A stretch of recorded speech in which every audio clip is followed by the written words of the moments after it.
Olá, meus amados irmãos e minhas irmãs em Cristo Jesus, que a paz do nosso Senhor Jesus Cristo esteja sobre a sua vida, esteja sobre a sua casa, sobre a sua família. A você, meus amados irmãos e as amadas irmãs, que ainda não se inscreveu no nosso canal, convido você agora a clicar nesse botãozinho vermelho, logo abaixo do link, estivesse aí se inscrevendo e aí divulgando, compartilhando essas mensagens aí para grupo, para amigo, para familiares, e também não deixasse de acionar o sininho para toda vez que eu postasse um novo vídeo, você recebesse essa nova notificação. Seja bem-vindo mais uma vez ao nosso canal, que Deus possa abençoar em mais essa oportunidade. Gostaria de trazer uma palavra para os irmãos nessa oportunidade que está nos concedendo, nesse novo encontro nosso, e está aí falando sobre a oração. Geralmente quando nós buscamos a Deus em oração, muitas vezes, irmãos, as pessoas usam a oração como aquele último recurso. É quando as coisas já estão lá no extremo. Claro que isso não é errado, mas não podemos deixar que as coisas cheguem a esse ponto, porque primeiro que a Bíblia, ela nos orienta a nós orarmos em todo o tempo, a nós estarmos sempre orando em todo o tempo, sem cessar. Diz o apóstolo Paulo, nos ensina isso. E o mais incrível é que a oração ela se torna algo em nossas vidas, vamos colocar assim, um mecanismo em que a gente só usa naquele momento de mais extremidade, quando as coisas estão em maior dificuldade em nossas vidas. Enquanto que a oração ela é algo que ela é para nós estarmos sempre em contato com Deus, sempre conversando com Deus, falando com Deus, não somente expondo nossos problemas, não somente pedindo Ele alguma coisa, mas estamos sempre buscando, falando com Deus, conversando com Deus, como se fosse um diálogo com o nosso Deus maravilhoso. Eu queria estar falando nessa oportunidade sobre a oração de Jonas. Jonas nos ensina muito nesse momento em que ele passou uma grande dificuldade, nesse momento em que ele não fez aquilo que Deus havia lhe orientado, ordenado. E eu queria estar falando para você sobre essa oração de Jonas, que vai nos trazer um grande exemplo, que vai nos trazer aí uma grande orientação para nossas vidas. E o texto nós conhecemos, é lá em Jonas capítulo 1, do versículo 1 ao versículo 12, só para nós entendermos a história, eu gostaria de ler todo esse versículo do 1 ao 12 que diz assim: Veio a palavra do Senhor a Jonas, filho de Amitai, dizendo: Levanta-te, vai à grande cidade de Nínive e clama contra ela, porque a sua malícia subiu até mim. Mas Jonas levantou-se a fim de fugir diante da face do Senhor, para Tarsis. Desceu a Jope, onde achou um navio que ia para Tarsis, pagou a sua passagem e embarcou nele, a fim de ir com eles para Tarsis, para longe da presença do Senhor. Mas o Senhor mandou ao mar um grande vento e fez-se no mar uma grande tempestade, de modo que o navio estava a ponto de se despedaçar. Então temeram os marinheiros e clamavam cada um a seu Deus, e lançavam ao mar a carga do navio para o aliviarem do seu peso. Jonas, porém, descera ao porão, onde se deitou e dormia um profundo sono. O mestre do navio chegou-se a ele e lhe disse: Como pode dormir? Levanta-te e invoca o teu Deus, talvez assim ele se lembre de nós, para que não pereçamos. Então disseram cada um ao seu companheiro: Vinde e lancemos sorte, para que saibamos por que nos sobreveio esse mal. E lançaram sorte, e a sorte caiu sobre Jonas. Então lhe disseram: Declara-nos tu agora por que nos sobreveio este mal. Que ocupação é a tua? De onde vens? Qual é a tua terra? De que povo és? Respondeu-lhe ele: Eu sou hebreu e temo o Senhor, o Deus do céu, que fez o mar e a terra. Então os homens se encheram de grande temor e lhe disseram: O que é isto que fizeste? Pois sabiam os homens que fugia da presença do Senhor, porque lhe tinha contado.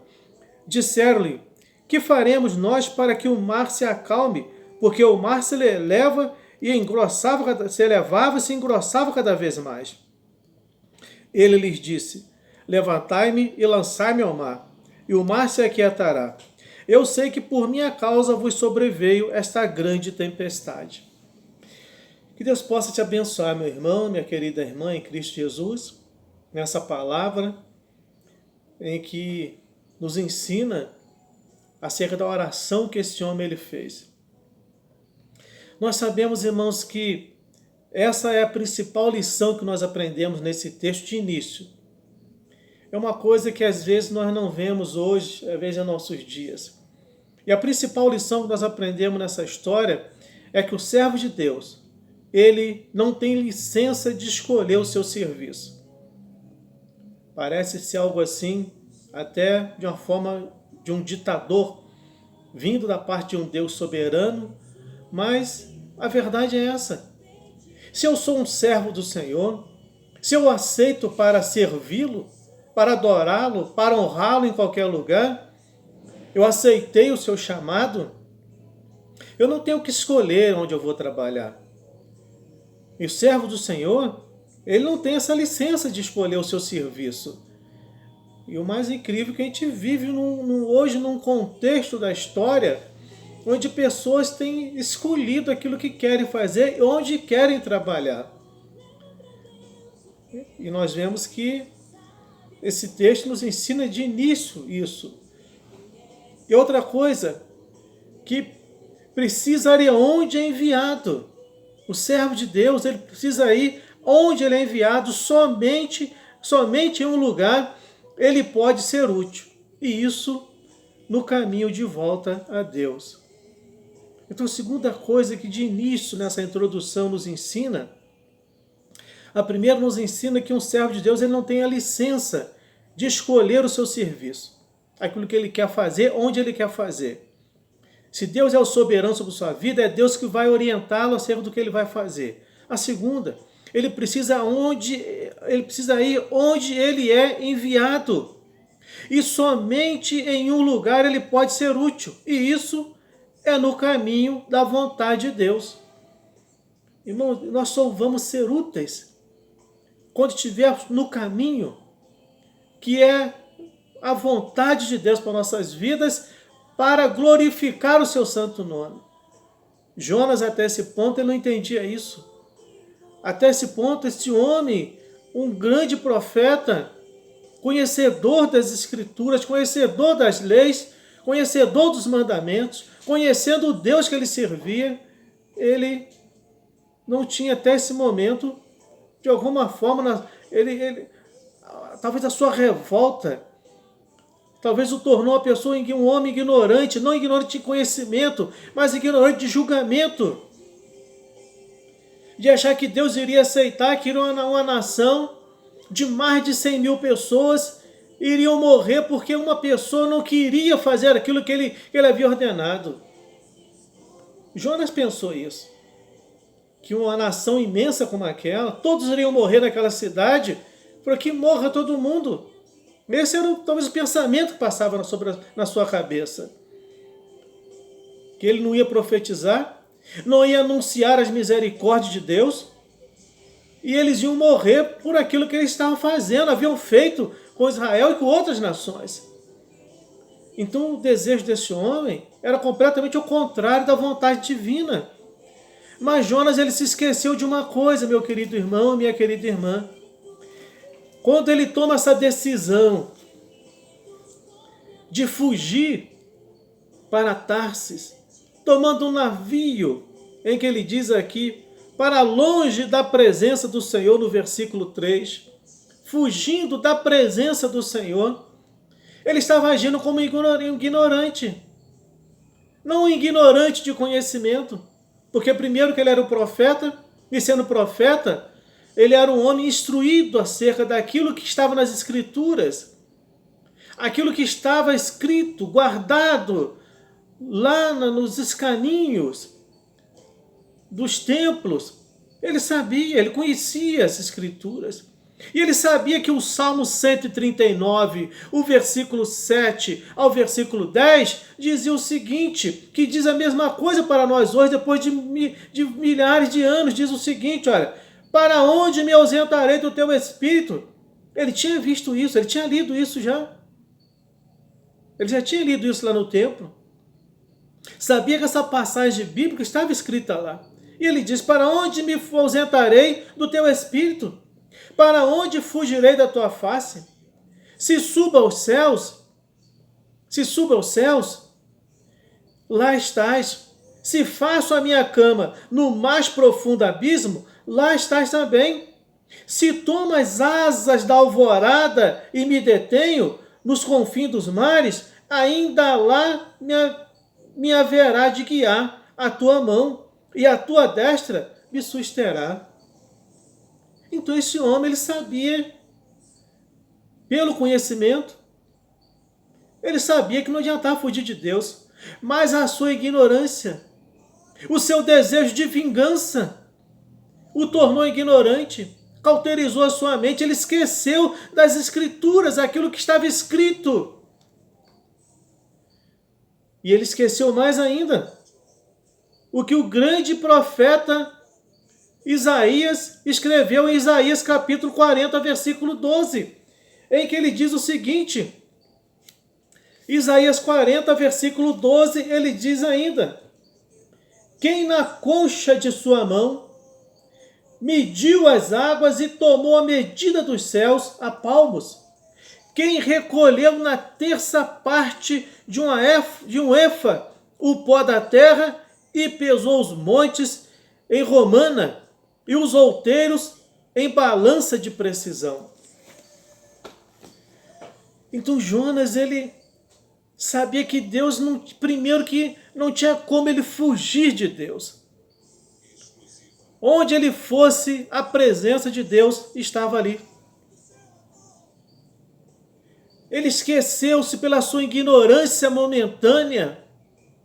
Ele esqueceu-se que Deus, ele tinha o domínio das águas, dos mares, que tomava com a concha uma concha de suas mãos. Como esse homem poderia, na sua ignorância, esse homem pensar em fugir da presença de um Deus todo esse tamanho, com toda essa imensidão de poder, somente se tornando um ignorante? Porque é isso que o pecado faz, irmãos, em nossas vidas. E muitas vezes esse desejo de vingança, que é um pecado, pois a Bíblia fala que a vingança, ela pertence ao Senhor. E Jonas estava aqui com esse sentimento de vingança, desejando a morte dos inimigos. E quando ele pensa isso, ele deixa isso dominar a sua mente, dominar o seu coração, ele esquece da Escritura, ele esquece daquilo que ele foi preparado, capacitado, separado por Deus para poder anunciar, que era a palavra do Senhor. Então nós vemos que esse homem, ele esqueceu disso. E nós vemos, irmãos, que os servos de Deus, eles não podem prosperar na desobediência. Não tem como. Como é que esse homem ia prosperar na desobediência? Ele poderia ir para qualquer parte do mundo, viver talvez num lugar melhor, mas ele não ia prosperar. Ele estava na desobediência. E muitas vezes pessoas não prosperam porque estão na desobediência, não obedecem aquilo que Deus fala, não obedecem aquilo que Deus orienta os seus profetas para orientarem, para pregarem nas suas vidas. Então nós vemos que os servos de Deus, eles não podem prosperar na desobediência. Jonas, ele foi levado a grandes apuros pela sua loucura. Esse homem, nesse momento de loucura dele, nesse momento dessa ignorância que dominou a sua mente, dominou seu coração, ele foi levado a grandes apuros. Nós vemos o versículo 4, em que o mar se levanta, aquela grande tempestade, e o navio estava a ponto de se despedaçar. E as pessoas em volta começaram a lançar as coisas no mar para poder aliviar a carga, para não afundar o navio. No versículo 17, nós vemos que mais o Senhor deparou um grande peixe para tragar a Jonas. Esse homem ele foi levado a uma situação que era desnecessária. Se ele simplesmente obedecesse. Eu tenho um livro de um grande servo do Senhor, um livro de missões, que o tema dele é o seguinte: sim, Senhor, estamos indo. Só essa frase: sim, Senhor, estamos indo. E aí ele te dá uma vasta necessidade do campo missionário, de como podemos fazer missões, trabalhar em missões. Era simplesmente Jonas usar uma frase como essa: sim, Senhor, eu estou indo fazer aquilo que tu deseja. Mas não, o coração dele se fechou, se endureceu. Aí Deus, para poder fazer com que aquele homem tivesse uma visão nítida da misericórdia do Senhor, levou ele aos lugares mais obscuros que um ser humano nunca imaginaria que poderia ser levado. Nunca. Nunca em toda a história da humanidade aconteceu um fato como esse. Até hoje, pelo que eu saiba. Em que um grande peixe engole um ser humano e depois o cospe numa praia. Nunca. Parece até uma história, né? Parece até uma história de contos aí dessas, né? De cinemas, de alguma coisa assim. Nunca aconteceu mais isso. Mas pela desobediência de um homem, Deus ele usa isso. Deus separou um grande peixe para que tragasse a Jonas. E Jonas esteve quanto tempo? 3 dias e 3 noites. Você vê o tempo que esse homem levou para... Claro que quando você olha para esse contexto da palavra, ele vai até esse versículo 17, até alguns pregadores usam sobre o tempo em que Cristo esteve 3 dias, né, no seio da terra, aquela coisa toda.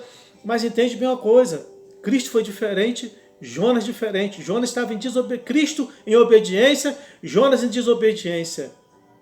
O que nos ensina é que Jonas ficou 3 dias, porque esse homem ele demorou de permitir que o seu coração aceitasse a misericórdia do Senhor no sentido de em favor daqueles homens, daquela cidade.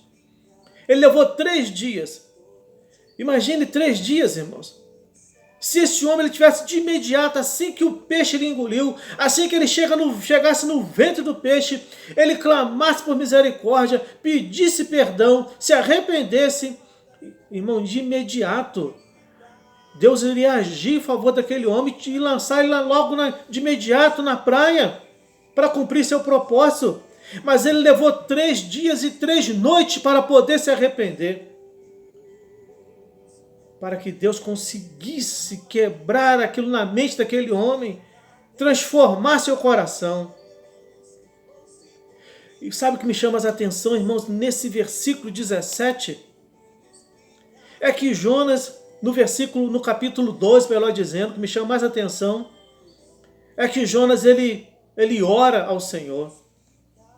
E Jonas, ele não ora ao Senhor. Você pode ver, Jonas não orou ao Senhor quando ele entrou para aquele barco, comprou a passagem.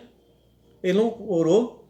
Ele não orou quando ele estava lá, dormindo, pronto para dormir, dormindo um sono pesado.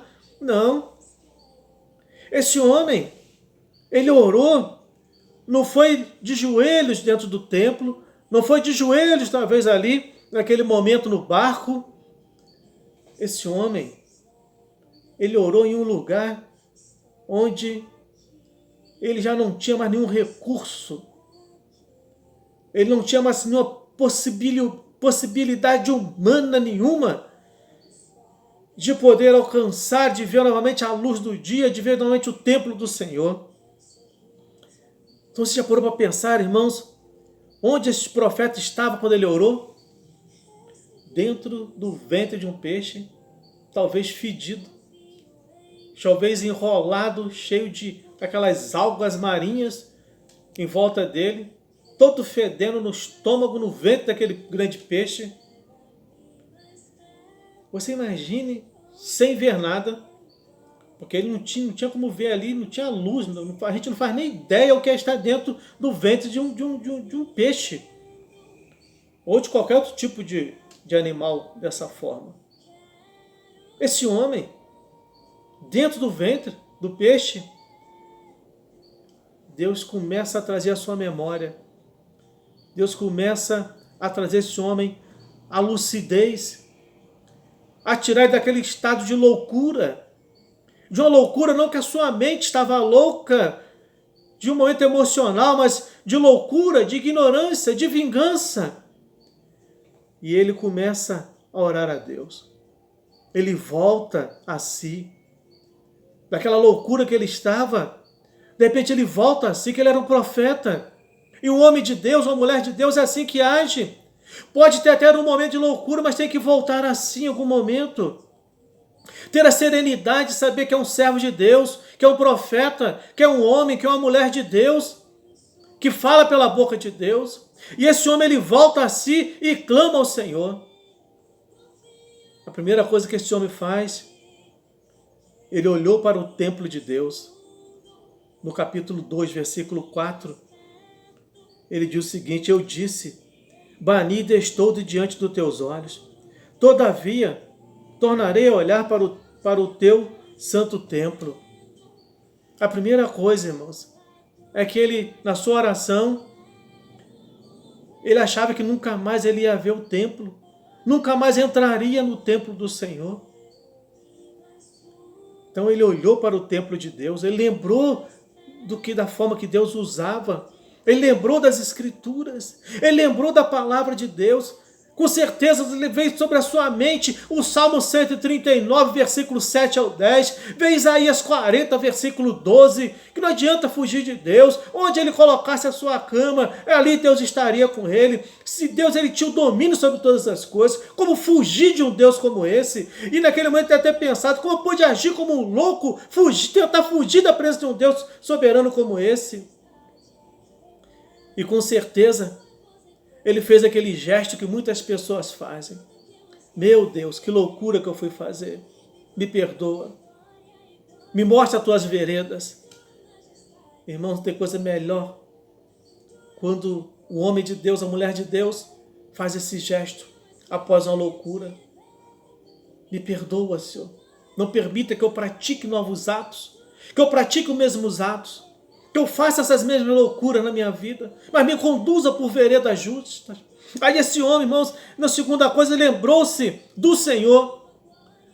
No capítulo 2, versículo 7, diz o seguinte: quando desfalecia em mim a minha alma, eu me lembrei de ti, ó Senhor, e subiu a ti a minha oração no teu santo templo. Olha, esse homem, ele lembra de Deus, ele lembrou do Senhor.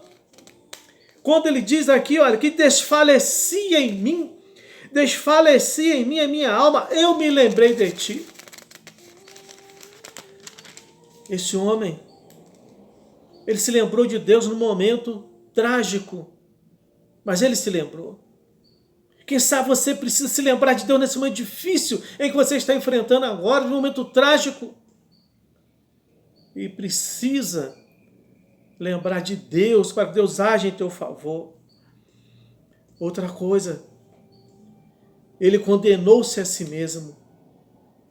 Capítulo 2, versículo 8, Jonas, ele se condena. Ele não condenou ninguém. Ele não condenou nem a cidade de Nínive, nem o rei de Nínive.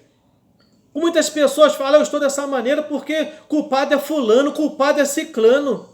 Ninguém é culpado de nada. Jonas, se ele errou, o erro foi dele. Ele que não obedeceu, desobedeceu. Talvez nesse momento, você que está me ouvindo, está numa situação difícil porque foi você que não obedeceu. O culpado não é ninguém. Não é fulano, não é ciclano. Às vezes o culpado é você que não obedeceu ao Senhor. A primeira coisa é avaliar a nós mesmos. Quando nós tomamos a Santa Ceia, quando nos ensina lá em 2 Coríntios, capítulo 11, versículo 23, a palavra fala que examine-se o homem a si mesmo. Depois come e beba do cálice, examine-se o homem a si mesmo. Eu não tenho que examinar quem está do meu lado. É eu e Deus, naquele momento particular, meu e Deus. E Jonas, ele fez isso, examinou a ele nesse momento, no capítulo 2, versículo 8, ele diz: os que se apegam aos ídolos vãos, afastam de si a sua própria misericórdia. Os que se apegam a ídolos vãos, afastam de si a sua própria misericórdia. Jonas era um profeta. Ele não estava aqui adorando a ídolos. Mas tudo aquilo que se torna mais forte no meu coração, na minha mente, se torna um ídolo. Qual era o ídolo desse homem nesse momento? Egoísmo, vingança. Ele acabou permitindo que essa idolatria vingativa, egoísta, dominasse a sua mente, dominasse seu coração. E esse homem, ele esqueceu da misericórdia do Senhor. A misericórdia de Deus se afastou dele por algum momento.